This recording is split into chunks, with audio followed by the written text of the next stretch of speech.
This is still a British hangover. And because of that, 1, 2, 3. We think elected person is a king or an emperor. We are the leaders of this nation. Whether I should vote or not, this is a debate going on everywhere, in every tea shop, every college is going on. This is very, very important.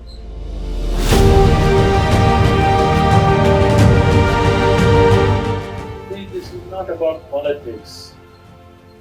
There is not enough concern about the nation and the people. That concern has not come to a whole lot of people. Yes. Still we are in that mode.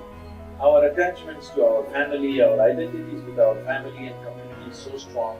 If me and my family are doing well, I don't care a damn what's happening to the country. Election day holiday means me and my family go on a picnic. Not for the voting. We'll go and stand in the queue. We will go on a picnic, or we'll go to the cinema, we'll do something else. Because the identification with the family is way bigger than the national identity. And because of that, they think us other people will vote. This is their idea. Other people are going to vote, so what is there if I don't go? There's a beautiful story that Mark Twain used to love to say. There was a time when people believed there are people on the moon. Yes. Before Apollo, I'm saying in America, people believed there are people living on the moon. So they got a bright idea. They thought, on one particular given moment, all of us go stand on our rooftops and shout one word together in one voice. The word that you shout is who of them. Let's see what they say. Shall we try this here? Can all of you, I will say 1, 2, 3, can you just say who as loudly as you cancel the whole Hyderabad tears? 1, 2, 3. Who? You have become wonderful like this. But that day came, everybody stood on the rooftop. That time I got a very, a very artistic idea. I thought, this is such a rare moment. All these people are going to say one word. And me, I have a small voice. What is there if I don't say it? And I just wanted to hear this extraordinary moment, everybody saying who. And that moment came and it passed in total silence. A day may come, on election day, nobody turns up except those who are herded by political parties with money and whatever voting they are doing. This is an irresponsible way to exist. Yes, exactly. See, the word for democracy in Tamil language is Jananayakam. What this means is, people are the leaders.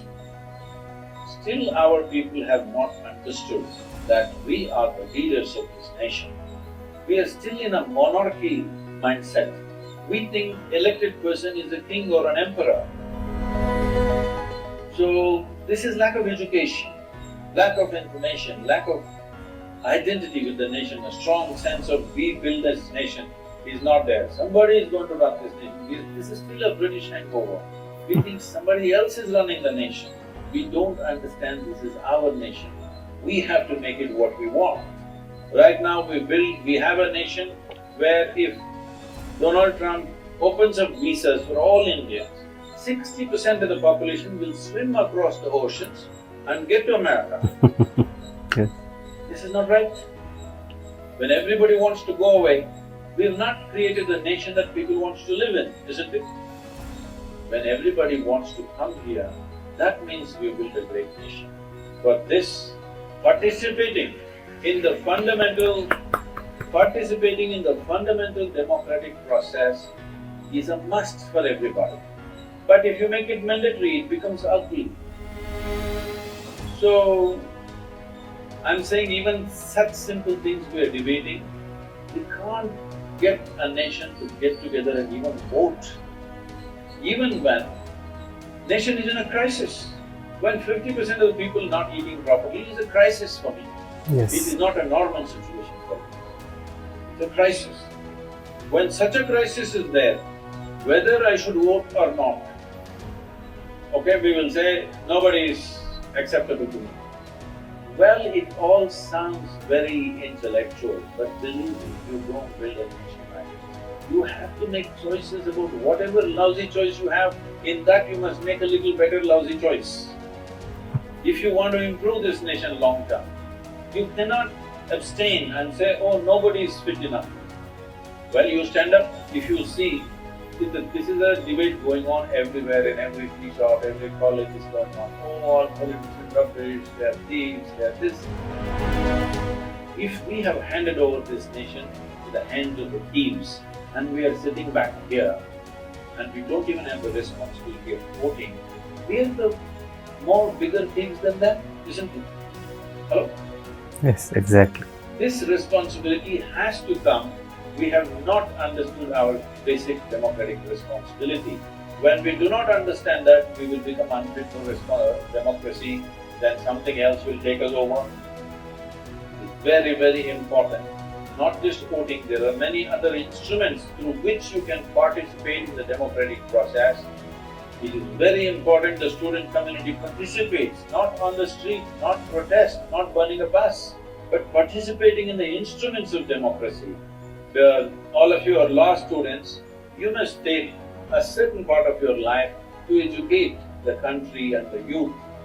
What are the ways in which they can participate in the democratic process? This is very, very important to make this nation.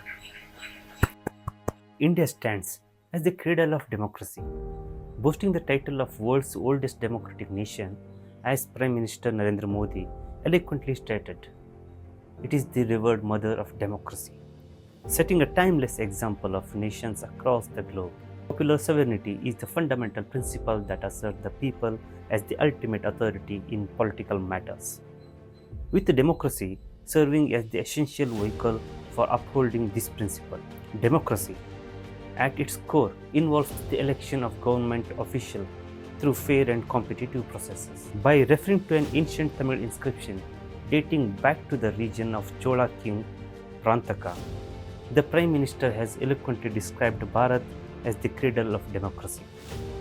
This inscription, dating back over 1,100 years, serving as a testament to the advanced governance system of the time, outlining the structure and processes of the Gram Sabha assembly, its detailed instructions, one-member qualifications, election processes, and disqualification criteria highlights the rich history and tradition of democracy principles in India. It is evident that democracy has thrived as a reliant and enduring custom throughout the history and landscape of our nation. Following independence, the Indian Constitution solidified this custom by placing its trust in a parliamentary democracy model based on universal adult franchising, a right that was not present in many Western countries at that time. The Constitution also includes provision for third tier of government, the Panchayat Raj system, enhancing participatory democracy at the grassroots level. These local self-government institutions are currently driving a grassroots movement, empowering our local communities, particularly by ensuring equal participation of women in the decision-making process. From the inaugural general elections in 1951, during a time when significant majority of the Indian populace lacked literacy, to the present day, wherein we proudly boast a staggering count of nearly 970 million registered voters, exceeding the combined populace of the entire European Union by twofold, 400 million. India's remarkable trajectory never ceases to amaze and captivate the global stage. The 2019 general elections witnessed an unprecedented level of civic engagement, with a remarkable voter participation rate exceeding 67%, a historic achievement in India's electoral landscape. Notably, this extraordinary turnout was further embellished by the unprecedented involvement by women voters, marking a significant milestone in our democratic journey. It is worth noting that this impressive figure surpasses the voter turnout observed in the esteemed US presidential elections, typically hovering around the 60% mark. The Indian democracy boasts a remarkable array of attributes that exude elegance and persuasion. It probably embraces the principles of free, fair, and regular multi-party elections, effectively offering a platform for the ascent of leaders from historical marginalized segments like women, farmers, backward classes, and minorities.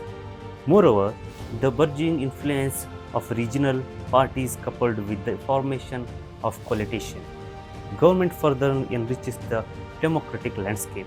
Notably, progressive reforms such as the implementation of electronic voting machines (EVMs) bolster the system's credibility, while an unwavering independent election commission stands as a testament to its strength. Over the past decade, the Indian electorate has entrusted the Modi government with their voters, electing them in 2014 and re-electing them in 2019. Despite this clear mandate from the people, detractors both domestically and internationally have unjustly criticized the government, labeling the democratic process as a threat and accusing the administration of authoritarianism.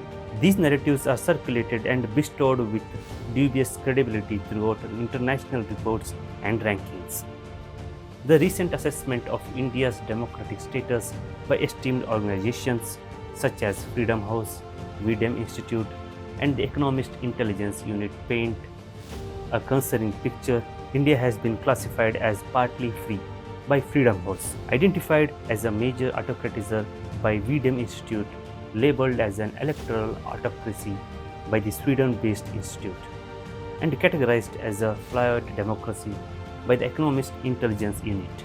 These reports highlight the urgent need for reform to strengthen India's democratic institutions and ensure the protection of fundamental freedoms. While these international reports and indices have played a crucial role in establishing worldwide standards and promoting peace and security, it is imperative to acknowledge that they frequently rely on flawed metrics, exhibiting a discernible inclination towards Western liberal democracies. Consequently, they fail to fully appreciate the distinct nature and intricate dynamic of democratic system in countries such as India. Numerous democratic institutions frequently expound upon the no principles of human rights and freedom of speech and expression, albeit through the subject's lens that appears tailored to serve certain agendas. The division influence of religious affiliation, the apprehension of opposition figures under allegation of corruption,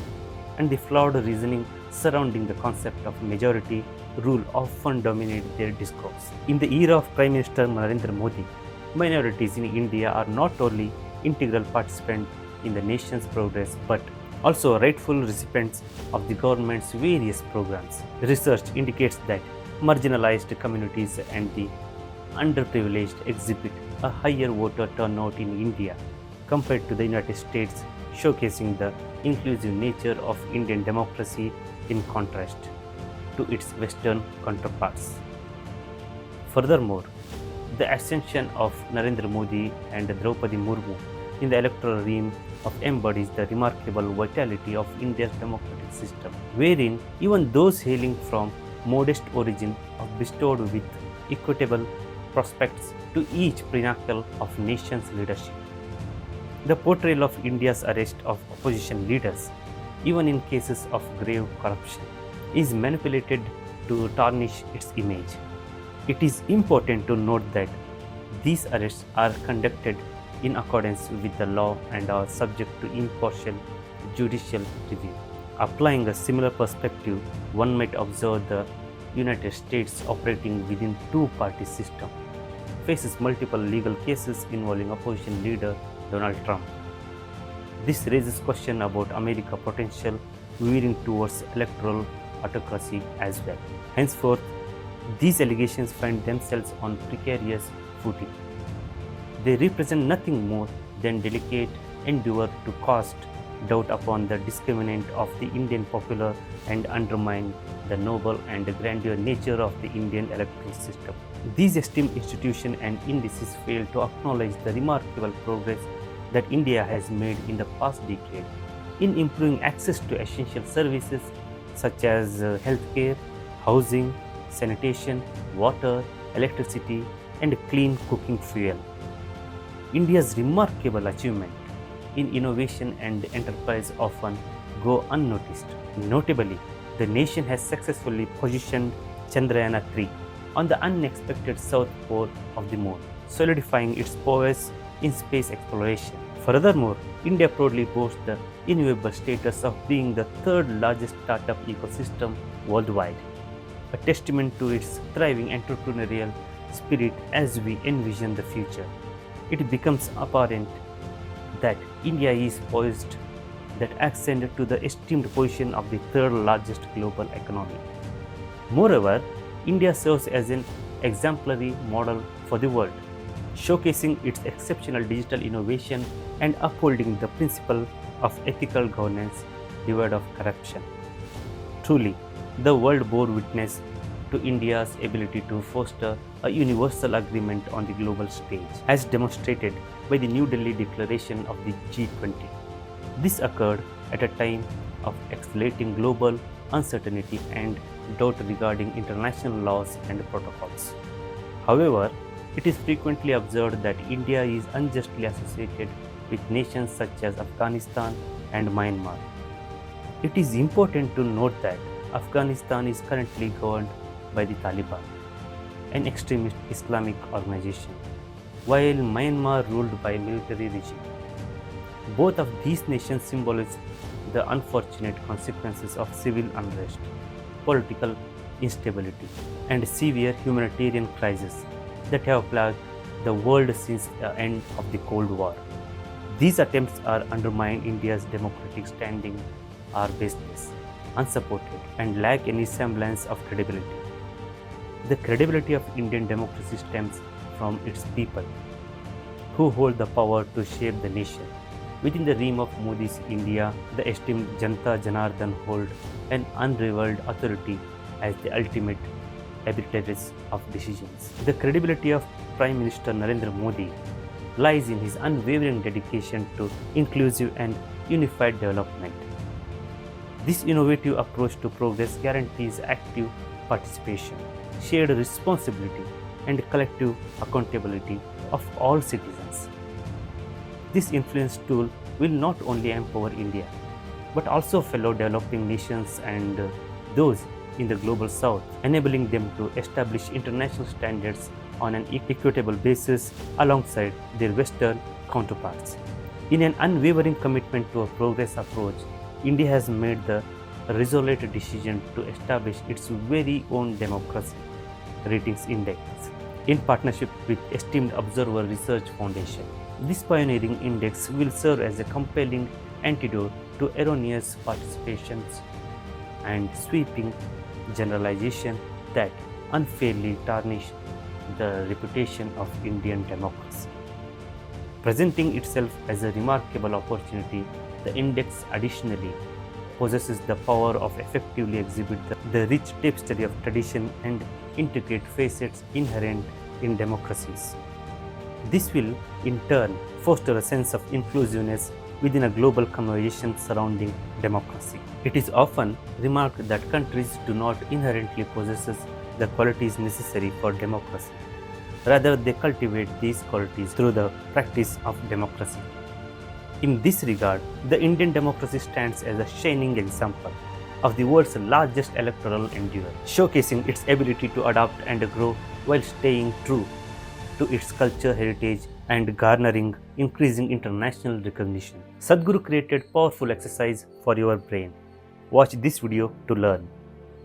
If you find this video informative, be sure to like, share and subscribe for more videos. Thanks for watching. Pranam.